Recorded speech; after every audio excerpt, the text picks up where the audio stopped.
I'm Christine Persichetti with this Currents News update.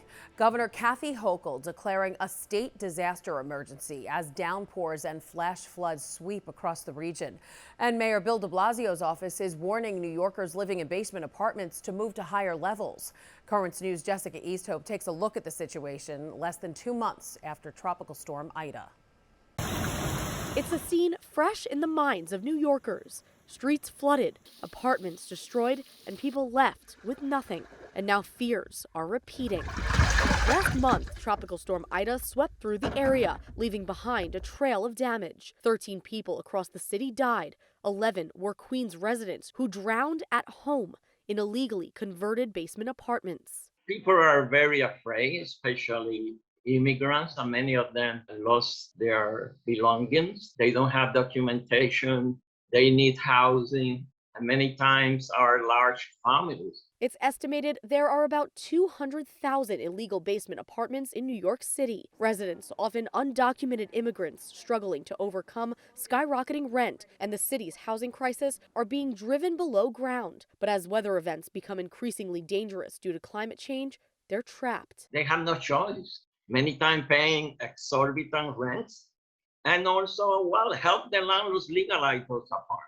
During this nor'easter, city officials advised residents of basement apartments to be ready to, quote, move to a higher floor during periods of heavy rain. But social justice and housing advocates say it's not that simple. Where the families are going to go. And after Ida, the city began taking inventory. Our perfect world here is to catalog each and every basement apartment. Mayor de Blasio said the count is expected to be finished in 6 to 8 months ahead of next hurricane season. Jessica Easthope, Currents News. The largest police union in New York City suing over Mayor de Blasio's COVID vaccine mandate for municipal workers. The lawsuit filed by the Police Benevolent Association asking a judge to allow police who don't meet the November 1 deadline to continue working. The union says it opposes the mandate in part because it doesn't allow for a testing option. According to the Fraternal Order of Police, COVID has killed 716 cops nationwide since March of 2020, making it the leading cause of death among police officers. Looks like COVID jabs for the little ones will be rolling out just in time for Thanksgiving. An FDA advisory panel meeting Tuesday to vote on authorizing smaller doses of the Pfizer vaccine for kids ages 5 to 11. The two-shot rollout would begin in early November. Pfizer trials found its vaccine is 91% effective for this age group. Kids under 18 traveling from overseas don't need to be vaccinated, but they do need to show a negative COVID test, no more than 3 days old.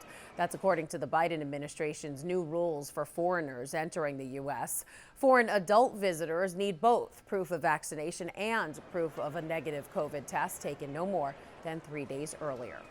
There are reports that a new migrant caravan is now 3 days into its northern journey from Mexico to the U.S. border.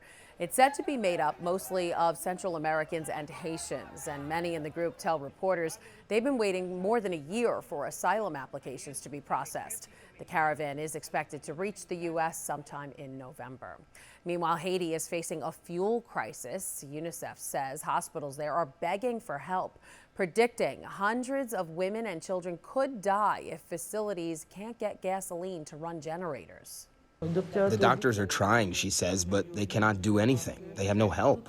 Only God can help at this point. According to the UN, powerful gangs are making matters worse, saying their roadblocks are preventing fuel transport, impeding essential services, and hampering access for aid workers. With little support from the country's leaders, Haiti's police forces say they're underfunded and under-equipped to deal with the rise in gang violence. And now that nearly 40% of the country's capital is under the control of various gangs, authorities expect the violence to worsen as Haiti prepares for presidential and legislative elections next year. The U.S. Conference of Catholic Bishops is warning against abortion provisions being proposed in the $1.75 trillion budget being hammered out by the White House and Congress. Spending bills introduced last week in the Senate would force employers and insurers to pay for abortion with no exemptions from moral conscience.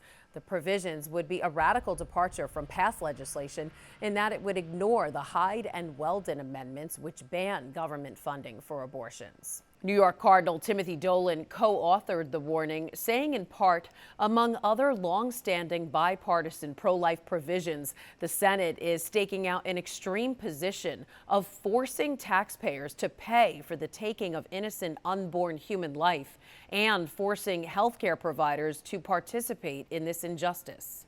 Supreme Knight Patrick Kelly visited the Vatican Monday, meeting Pope Francis for the first time in his new role as leader of the Knights of Columbus.